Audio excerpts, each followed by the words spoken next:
G'day guys and girls, welcome to today's Property Wealth WOD workout of the day. I'm Michael Beresford, and one of the things that we hear a lot, if I had $1 for every time I heard, if only I'd done this 5 years ago, if only I'd done this yesterday, if only I'd done it 10 years ago, I'd be financially free. That's how often we hear it. What's really important though, don't look back.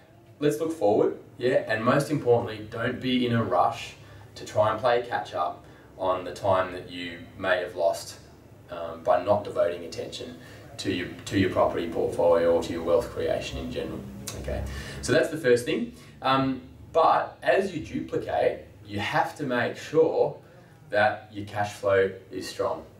Someone that taught me a fair bit about property used to have a saying, cash flow is like oxygen. Once you run out, the lights go out pretty quick.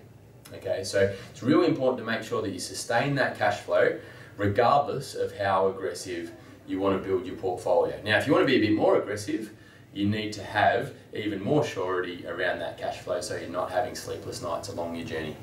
Okay. There are two ways to do this. The first way is be conservative in terms of what you budget. So my personal process for doing this, I look at the holding costs on a property based on the lowest possible rent on a rental range from a property manager for a particular property. The other thing that I do is I inflate the interest rate well over and above today's conditions to ensure that I'm simply budgeting and taking care of if interest rates rise. I'm not worried about being able to hold my portfolio. So being conservative to start with is the first thing. The second thing is one of my favourite things about portfolios, and that is buffers, guys, okay? Have an emergency stash of cash or equity sitting there that you can call on should interest rates rise, should you lose a job, should the kids get sick, should whatever it might be, okay? The way that you can do that, I'm going to assume that you've got an existing property. It might be an existing investment, it might be your own home. Here's the existing property. Let's assume that there's a mortgage on that. There's some great equity here. Hopefully it's not lazy equity. Hopefully most of it's being used. And let's say that you're on your wealth creation journey to get your next property. That's this one here. Now, you need to come up with your deposit and costs. For those of you guys that love our WODs and videos, this diagram might be looking a little bit familiar to you right now.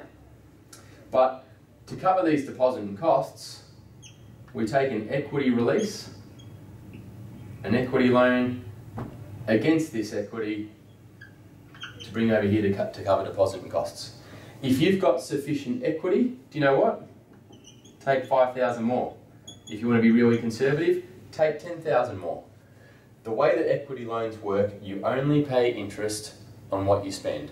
So if you don't have a large amount of cash savings there, don't freak out. You can create the buffers and protect yourself by maintaining sufficient cash flow protection by simply taking a little bit more out of the equity loan. You only pay interest on what you spend. So if you never touch this buffer, which is the best case scenario, it hasn't cost you anything, but at least guys, you got plenty of sleep at night, you're building your portfolio and you're not worried about cash flow. Hopefully that helps.